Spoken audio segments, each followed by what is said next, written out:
y La Patriada Producciones. ¿Sabés lo que sos vos? Una anaconda con memoria sos. Si te veo, amor, del otro lado yo voy a cruzar. Todo lo que tengo es todo lo que intento. Otro día de buenas noticias.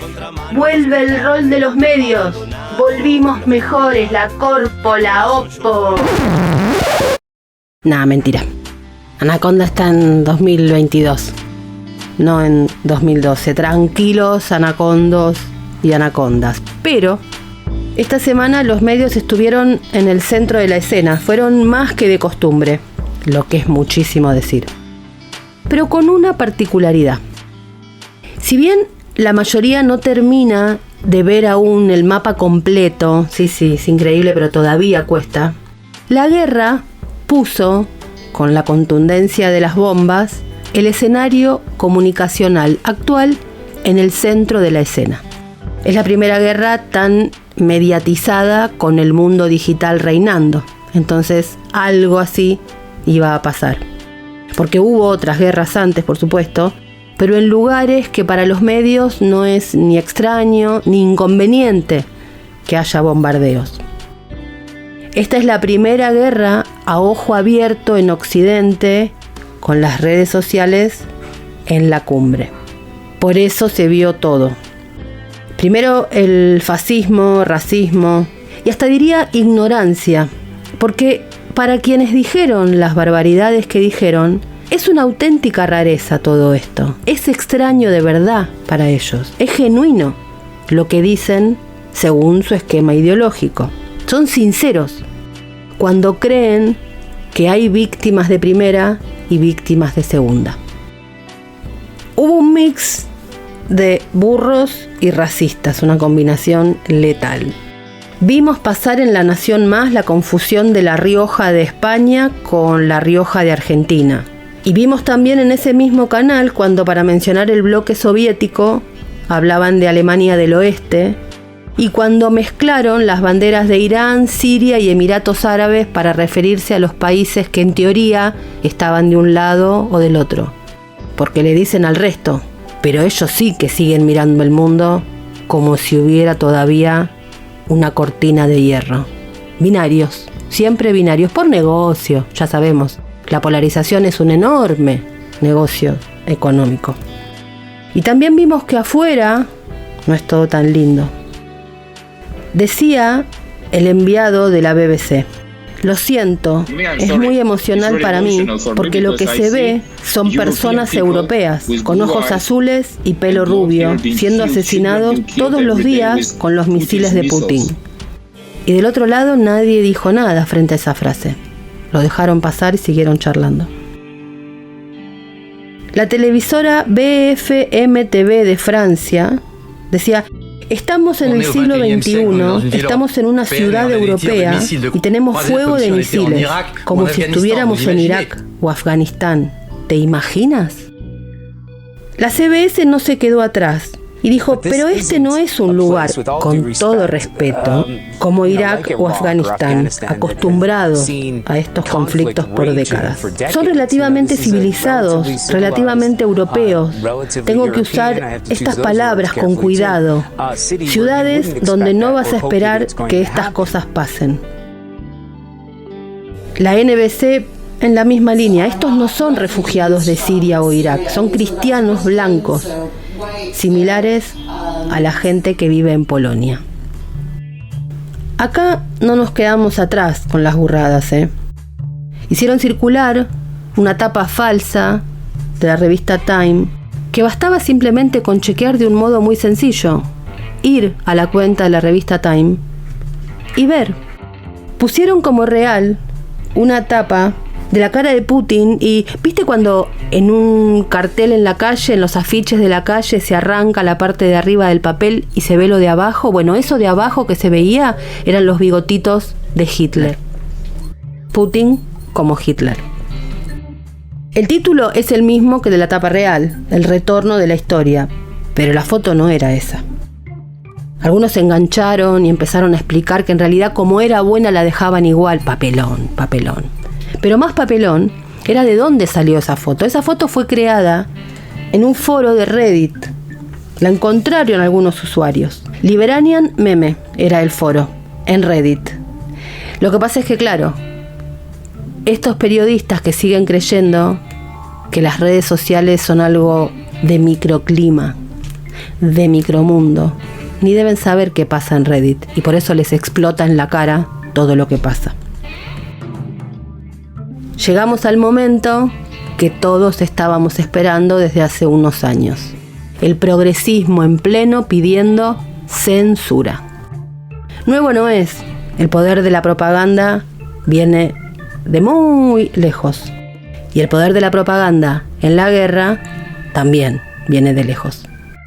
En la CIA y la Guerra Fría Cultural, Frances Turner Saunders, esa tremenda investigadora que hizo ese tremendo libro, dice en un momento: la creación de esta nueva división, cuyas siglas eran IOD, coincidió con, y sus actividades fueron aprobadas por, una nueva Instrucción de Seguridad Nacional, la NSC 68, redactada en marzo de 1950 por el nuevo director del equipo de planificación de políticas, Paul Nitze, que había reemplazado a Keenan. La NSC 68 se convirtió en supremo símbolo documental de la Guerra Fría y se basaba en la suposición de la existencia de un monolito comunista cuyo espíritu rector residía en el Kremlin. La instrucción concluía que consideraciones de tipo práctico e ideológico nos llevan a la conclusión de que no tenemos más remedio que demostrar la superioridad de la idea de libertad mediante su aplicación constructiva. La verdad también necesita hacerse propaganda, había declarado hacía poco tiempo el filósofo Karl Jaspers. Ese era el mandato que autorizaba a los soldados de la Guerra Fría a tomar medidas constructivas para asegurarse de que la verdad triunfase sobre el engaño. Las provisiones presupuestarias establecidas por la NSC 68 demostraban la importancia que se concedía a esta tarea. En los siguientes 2 años se iban a cuadruplicar los $34 millones gastados en la guerra psicológica en 1950. En la contienda para ganar las mentes de los hombres, curiosamente, la verdad puede ser el arma americana, anunció el secretario de Estado Edward Barrett. No puede ser un arma aislada, porque la propaganda de la verdad solo es poderosa cuando va unida a acciones políticas concretas. Una hábil e importante campaña a favor de la verdad es tan indispensable como la fuerza aérea. La verdad, al igual que el siglo, habrían de pertenecer a Estados Unidos. Si para promover la verdad había que utilizar el engaño, que así fuese. Era lo que Kessler llamó luchar contra una completa mentira en nombre de una media verdad.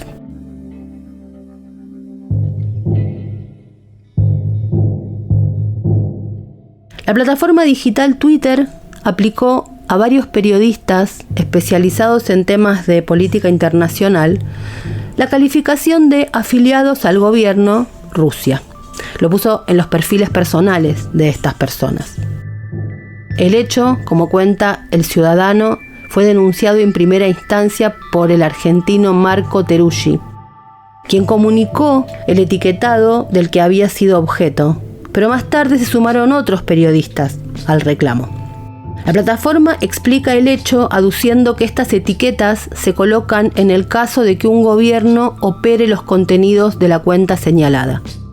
Detrás de la lucha contra la desinformación se ocultan los intereses particulares, las identidades políticas y las estructuras de pensamiento de las empresas de difusión de contenido digital, dice la nota del Ciudadano. Marco Teruggi publicó en su cuenta personal de Twitter que la red lo había calificado como medio afiliado al gobierno de Rusia. Teruggi es un periodista que trabaja en la agencia de noticias Sputnik y también en Página 12 y en el grupo Octubre en general, porque también trabaja en la emisora 750. Mi cuenta es personal, Trabajo como corresponsal para varios medios, dijo él. No escribí para Sputnik sobre lo que pasa en Ucrania, aclaró además. También hizo lo propio el periodista uruguayo Sergio Pintado, que es el coordinador del equipo web de Sputnik Mundo en Montevideo, y calificó el episodio como antidemocrático y violento, porque dijo que está circunstancialmente trabajando para un medio ruso con una determinada línea editorial y que eso de ninguna manera quiere decir que esté al servicio del gobierno ruso y mucho menos que comparta todas las políticas de mi empleador, explicó. También hubo otro caso con la española Esther Yáñez, que trabaja en diferentes agencias en Europa. Ella dijo que dio de baja su cuenta personal en las últimas horas tras ser señalada por la red social. Twitter había empezado a identificar las nacionalidades originarias de algunas agencias de noticias y entidades y periodistas hace rato. En sus políticas de uso, Twitter aclara que este tipo de etiquetas proporciona más contexto sobre las cuentas controladas por determinados representantes oficiales de gobiernos, entidades de medios y afiliados a los estados, y a personas estrechamente ligadas a esas entidades. Estos casos mencionados no fueron los únicos. Instagram censuró al periodista Hernán Cano por publicar un texto donde analizaba los intereses de los Estados Unidos en la guerra. Según Instagram, se trataba de una incitación al odio. Es bastante sorprendente que se sorprendan ahora. Esto viene de hace 2 años. Hace 2 años empezó a pasar. Y era obvio que esto venía. En el programa Siempre Soy lo charlamos en una columna. La puedo recordar. ¿Por qué no? Viste que venimos de la pandemia y todo el tema de la información oficial con todo este mundo, viste, de los terraplanistas, antivacunas, 5G, todo eso. Entonces, frente a eso, todas las redes sociales y espacios de la red pusieron una especie de acuerdo, bueno, la información oficial, entonces etiquetan, ponen banner, todo eso que venimos viviendo y comentando desde marzo. Resulta que ahora Twitter agregó una nueva aclaración que especifica en portada de cada cuenta cuando se trata de medios con vínculos con estados o con gobiernos. La explicación de esta nueva etiqueta, según Twitter, dice que las etiquetas en cuentas de medios afiliados al Estado proporcionan más contexto sobre las cuentas controladas por determinados representantes oficiales de gobiernos, entidades de medios afiliados al Estado y personas relacionadas estrechamente con esas entidades. Dice después, a diferencia de medios independientes, los medios afiliados al Estado suelen utilizar su cobertura de noticias como un medio para promover una agenda política. Creemos que las personas tienen derecho a saber cuando una cuenta de medios está afiliada directa o indirectamente a un actor estatal. ¿Viste? Ya ahí hay un problema con esas conceptualizaciones, 3 en principio. En primer lugar, esta idea de que la ideologicidad de los medios no vinculados al Estado o a los gobiernos y la hiperideologización, digamos, de los medios que sí, es berreta, es vieja, o sea, atrasa, está mal, pero bueno, sí, vuelve a lo peor del esquema de los medios liberales. Segundo, está clarísimo que arrugó frente al establishment y la lucha de los medios, sobre todo CNN y New York Times, que venían insistiendo, más que nada con Trump, ¿viste? Censuren, pónganle etiqueta, métanles links de información que se vaya a chequear y todo eso. Y al mismo tiempo hace algo que es, asume actuar de árbitro, que es lo que siempre decimos, que Zuckerberg dice, bueno, pero están adjudicándole a una empresa privada el rol de árbitro, que si dice desde un modo cínico para zafar el problema, también es verdad, plantear, es una discusión. Entonces, en este caso, Twitter lo que hizo fue hacer eso. Y cuando vos entrás un día como hoy a Russia Today, que es el mundo de Rusia que informa al mundo no solamente de cuestiones vinculadas a Rusia, sino que como otra cobertura a cuestiones que ocurren en el mundo, entras ahí, o por ejemplo, medio chino, se llama China Xinhua, español, yo por supuesto lo pronuncio mal, Xinhua. A vos entras a esos 2 medios y tenés una etiqueta que dice medio afiliado al gobierno, en un caso Rusia, medio afiliado al gobierno, China. Ahora, vos vas a otros medios, la Deutsche Welle en español, la Deutsche Welle acá, BBC News Mundo, BBC News World, o vas a la STV, la cadena sueca, todas con financiamiento estatal, y ahí no aparece nada. Lo que te explican, y ahí es como otra zaraza, es que esos medios no tienen financiamiento, estatal, sino fondos públicos. Entonces no tienen una línea editorial que ni simpatice con el gobierno ni tenga una agenda política. Esta idea, viste, de volver a vestir la agenda de los medios como si hubiera algunas neutrales y objetivas y otras no, como si no hubiera, no te digo subjetividades ya si querés, sino ideología en las agendas de los medios, me parece viejo, o sea, huele a naftalina y se vuelve a eso. Creo que es la peor práctica, pero bueno, con estas etiquetas nuevas, que además le van a adjudicar a todas las personas que tengan un cargo público en cualquiera de los estados del mundo. Entonces, te queda como que un medio pertenece a un gobierno y la CNN es independiente, por ejemplo, o la BBC o la Deutsche Welle, ¿viste? Solamente por el modo de financiación. Una cosa absolutamente anacrónica, pero bueno. Es apasionante ver cómo hoy hay gente que descubre que no era todo binario, que además de Trump podía haber otros malos que eran malos con Trump, que las redes no son los medios, que hay bardos de todos los colores y que hay malos malísimos, enemigos entre sí también. No saben de dónde viene, no saben que es viejo, les sorprende algo que lleva años, pero es que no le dieron pelota.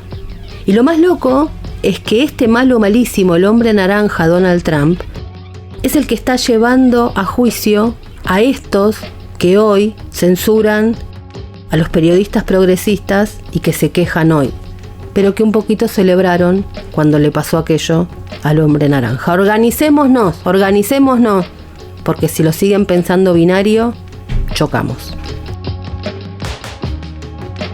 Se habla mucho estos días de lo de las fakes también. Las fake news. Con toda honestidad me parece un tema secundario. No hay más fakes que antes. Malvinas, la guerra del Golfo, las armas químicas de Irak, lo que llamaron primavera árabe. Lo que hay es más voces en la conversación pública. Ese es el rol principal de las redes sociales y que se viene subestimando hace años. Luego hay que separar medios de redes sociales porque no solo no tienen nada que ver a veces, sino que a veces son enemigos. No hay un establishment, hay varios. Alguien seguirá diciendo que es microclima de redes. Y si es así, ¿por qué se habla tanto de esto en los medios? Si no importa Twitter, ¿por qué importa tanto lo que hace Twitter con las cuentas? ¿No hay un poco de empecinamiento, en necedad, en seguir hablando de microclima también? ¿No se ve, no se percibe, no llega a captarse que desde hace tiempo todo lo de fuera del territorio digital se hace con la lógica del territorio digital, que así produce la televisión, la radio, los diarios, que el lenguaje, que los modos de las redes sociales hoy son el formato extendido fuera de ellas? El otro día charlaba con un compañero y medio enojado me dice: pero entonces ¿qué, Mariana? ¿Querés prender fuego todo? ¿Querés prender fuego los medios? ¿Y a dónde vamos a ir a trabajar? Un primer problema es confundir diagnóstico con propuesta, pero además lo que se veía ahí, en ese enojo, era la desesperación de ver el cambio, verlo pasar, que lo rodee y no saber qué hacer, dónde ponerse. Claro, cuando le bajaron las cuentas a Trump, les parecía algo lejano, que no tenía nada que ver, que no nos iba a rozar. Medio Brecht todo, ¿no? Trump está llevando a juicio a las aplicaciones de Silicon Valley porque él sostiene que son editores. La regulación de Estados Unidos dice que no, que están bajo lo que se llama la sección 230, es decir, que no son editores de contenidos. Trump y Rupert Murdoch dicen que sí. Y lo más loco es que Stiglitz también dice lo mismo. Trump y Stiglitz coinciden. Si hacemos silencio, vamos a poder oír cómo se rompen los corazones binarios. Esto que hacen las empresas de redes sociales, como un señalamiento político, es apenas un rincón del problema. Hubo dos errores de percepción en estos últimos años, que fue que por lo general se tenía el ojo puesto en pensar, cada vez que hablábamos del poder en la comunicación, de los medios de comunicación. Y ese ojo no estaba atento en pensar lo que a mi juicio son las verdaderas empresas poderosas del siglo XXI, que son mucho más poderosas que los medios de comunicación. Aún pareciera como que no se cobra dimensión real del tamaño que tienen. Se lo minimiza, se lo subestima, no se ve, pasa por abajo. Entonces cuando explota, ¿qué pasó? El caso de Trump lo mencionamos muchísimo porque fue emblemático cuando le dieron de baja sus cuentas. No se terminó de entender ahí qué es lo que estaba pasando, que había malos supramalos, malos por encima del malo. Y se celebró el silencio de un malo.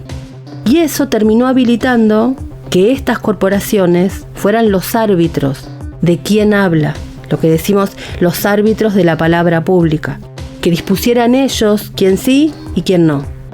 Y en lugar de deshabilitar a Trump, terminamos habilitando que sean ellos quienes suban o bajen el pulgar. Las empresas como estas son efectivamente editoras de noticias. Nosotros lo que recibimos en nuestro feed no es una casualidad, no es un algoritmo de fórmulas matemáticas inocentes, es la decisión ideológica editorial de las empresas. Me muestran lo que me quieren mostrar y nosotros somos participantes activos de eso, en cada like, cada escroleo, cada vez que nos detenemos, cada ingreso. Lo que pasa es que, claro, como no son relaciones directas o lineales, cuesta más ver. Las empresas de plataforma digital no son hermanas del gobierno de los Estados Unidos. Es peor que eso, son supranacionales, están por encima. ¿Cuántas veces hemos hablado acá de los King Kong, los Godzilla, cómo nos detenemos mirando a los King Kong y llegan los Godzilla? Es un nivel de escala que cuesta comprender, todavía cuesta comprender. Por eso la guerra de Rusia y Ucrania no podemos mirarla en términos binarios, ni en términos de los alineamientos de los países, blanco, negro, está con tal o con cual, ni tampoco en términos de medios. Venimos de 10 años de enfrentamiento de los medios más poderosos contra las empresas de plataforma. Si leemos esto que está pasando como un Excel definitivo, donde ponemos casilleros, vamos a terminar leyendo mal. Como si no alcanzara ya con lo opresivo presente, la era juntó medios y cultura de la cancelación. El absurdo de la crema rusa, la selección de fútbol, Medvedev y piden Dostoyevsky. Lo de la doble vara es una pelotudez mayúscula, pero impacta porque jamás se nos hubiera ocurrido ni censurar a la CNN, ni impedir, que Agassi fuera representante de su país en un partido. El problema es el boomerang. Cuando el boomerang de lo que han hecho termine de pegar la vuelta, más vale que nos agarremos fuerte. No sé qué fantasía existe todavía en algunas cabecitas comunes, cabecitas mediocres y cabecitas enormes y de peso político. No sé qué fantasía existe todavía en algunas cabecitas que creen que cancelar va a generarle debilidad en el cancelado. Rusia cierra el acceso a Facebook, Twitter, BBC, Deutsche Welle y varios medios nacionales acusados de ser, entre comillas, agentes extranjeros, anuncia Marco Teruggi. Aparece como respuesta al cierre de Russia Today y Sputnik en Estados Unidos y la Unión Europea. ¿En qué cabecita cabe pensar que esto no iba a pasar? Las cancelaciones anabolizan al cancelado. Es un retruco quiero vale 4, solo que a escala global. ¿En qué cabecita cabe que cancelar debilita y no va a generar que se abroquele y responda con más fuerza? Sale mal en el caso de la guerra de Rusia y sale mal en la vida.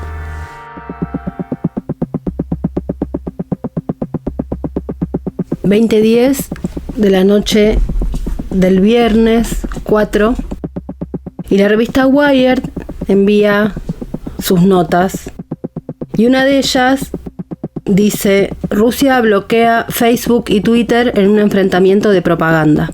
La última escalada del Kremlin muestra las duras opciones que quedan por delante si las plataformas estadounidenses quieren seguir operando en Rusia. Estamos hablando de una guerra que se juega en el territorio físico de las bombas y en este otro, que algunos dicen que no existe, también. Dice Wired, se anuncia en el gobierno de Rusia que ya ha decidido bloquear Facebook. En cuestión de horas, Twitter también habrá sido bloqueado. Los movimientos son a gran escala y una gran escalada en un enfrentamiento entre las grandes tech y el Kremlin. El anuncio parecía ser una represalia por las restricciones de las plataformas de redes sociales que habían impuesto en contra del Kremlin.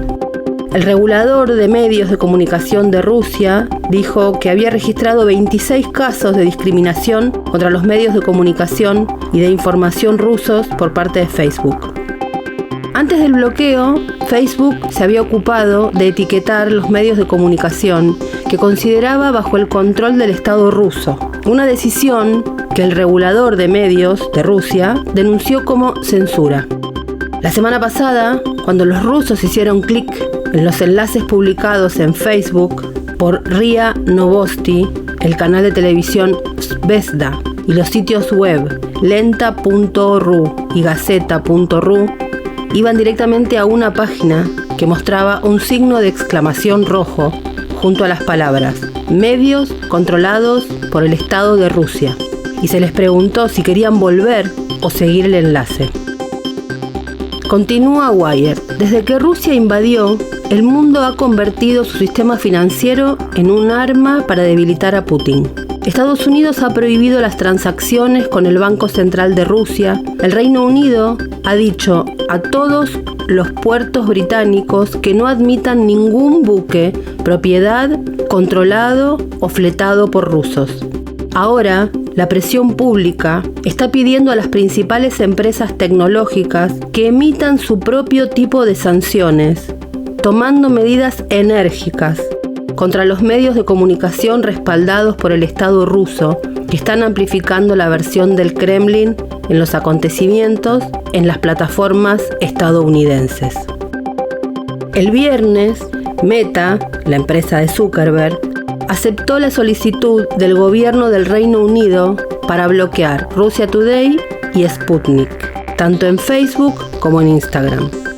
La Comisión Europea también confirmó a Wired que había recibido la carta del viceprimer ministro del país, Mikhailo Fedorov, acusando a las plataformas de redes sociales de actuar como comerciantes de armas digitales, difundiendo la propaganda de Vladimir Putin y pidiendo a la Unión Europea que elimine todas las cuentas afiliadas al Kremlin en todo el mundo.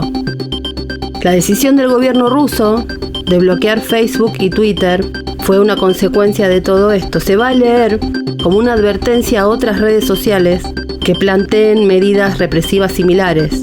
Los sitios de redes sociales estadounidenses que operan en Rusia han pasado años dando forma a una presencia que mantiene lo suficiente de su identidad estadounidense. Son algo así como una alternativa liberal, digamos, a las plataformas nacionales. De todas maneras, tienen la regulación del Estado ruso. La crisis en Ucrania trastocó este finísimo equilibrio. A medida que el gobierno de Ucrania presiona a las plataformas para que bloqueen por completo los medios estatales rusos, se ha expresado una preocupación de que si las plataformas hacen eso, Rusia tomará represalias, cortando a los rusos comunes detrás de una cortina de hierro digital. Hasta el viernes, la única plataforma tecnológica estadounidense que había sido prohibida dentro de Rusia era LinkedIn. Esto fue en 2016. En cambio, Big Tech es muy popular en un país con 99 millones de usuarios de redes sociales. En 2020, YouTube fue la red social más popular de Rusia, con Facebook e Instagram también en el top 10, según el informe de Statista. Twitter ocupó el puesto número 11. La relación de todas maneras entre las plataformas y el gobierno ruso venía complicada antes de la guerra. dice Alena Epifanova, investigadora del Consejo Alemán de Relaciones Exteriores. Desde 2015, el regulador de medios de Rusia ha emitido algunas leyes diseñadas como para ver si podía de alguna forma regular este ecosistema digital. Pero hasta ahora las plataformas han logrado eludirlas. En Rusia también. Es interesante esto, ¿no? Porque a veces quienes desconocen piden que se regule, ley de medios, que se regule. Bueno, las empresas tecnológicas pueden burlarse hasta del propio Putin. Dice esta investigadora alemana, las empresas extranjeras, y especialmente las empresas con sede en Estados Unidos, no siguen realmente las regulaciones. Las plataformas estadounidenses han podido además construir una reputación como de ser los lugares liberales de Internet, de la Internet rusa. Twitter ya venía de detener la publicidad en Ucrania y en Rusia. A medida que la violencia se intensificaba, las plataformas fueron más allá. El 28 de febrero, Twitter dijo que reduciría la visibilidad de los tweets publicados en los sitios web de los medios afiliados al Estado ruso. El 1 de marzo, Meta dijo que también degradaría este tipo de contenido, tanto en Facebook como en Instagram. Rusia dejó claro rápidamente que las plataformas podían esperar represalias. Y para el mismo viernes, Facebook, YouTube y Twitter estaban siendo estranguladas. ¿Con qué? Con la ralentización de sus velocidades en la web. En las horas anteriores a que Facebook fuera bloqueada, una experta en comunicaciones con sede en Moscú, Alena Georgioviani, dijo que las imágenes y los iconos de la plataforma se estaban cargando muy lentamente y que YouTube también tardaba unos 5 minutos en cargarse. Al principio de la semana, la página de YouTube de la estación de radio Eco de Moscú, que tiene 1.3 millones de suscriptores, también fue reemplazada por un mensaje que decía: este canal no existe. Si las empresas tecnológicas estadounidenses cumplen con las normas de Rusia, perderán a todo su público liberal. Pero si no lo hacen, serán bloqueadas. Facebook no es de las empresas más importantes en Rusia. La mayoría de la población utiliza VKontakte, que es el sustituto local de Facebook allí. Indica Leonid Volkov, el jefe de gabinete de la campaña presidencial rusa de Alexei Navalny, cofundador del grupo de derechos digitales de Internet Protection Society. Pero bloquear un sitio como YouTube es un fuertísimo golpe político. La empresa YouTube es la plataforma más popular del país y su competidor ruso, RuTube, tiene una audiencia muy pequeña. Si Putin decide bloquear por completo YouTube, va a cerrar uno de los canales de ingreso de la información de otros lugares. Se ve que no es una pelea nada menor la pelea por la información en esta pelea de bombas. No hace falta saber de geopolítica para que nos demos cuenta que si uno va sumando cancelaciones, más que ponerlos a esos cancelados de nuestro lado, los abroquelamos en el de enfrente. Sirve para Rusia y sirve para la vida. ¿Alguien realmente piensa que cancelar no va a tener efecto? ¿Alguien realmente piensa que eso no va a generar que brame el orgullo identitario de lo cancelado, sea ruso o de cualquier nacionalidad? Ningún cerebro no aprisionado en tramas vulgares puede pensar que la cancelación es el paso previo a que lo cancelado se debilite. Se va a juntar como las gotitas del metal del Terminator. Diría Bilardo, no le den la pelota a los de amarillo, porque vamos a perder. Fue una realización de La Patriada Producciones.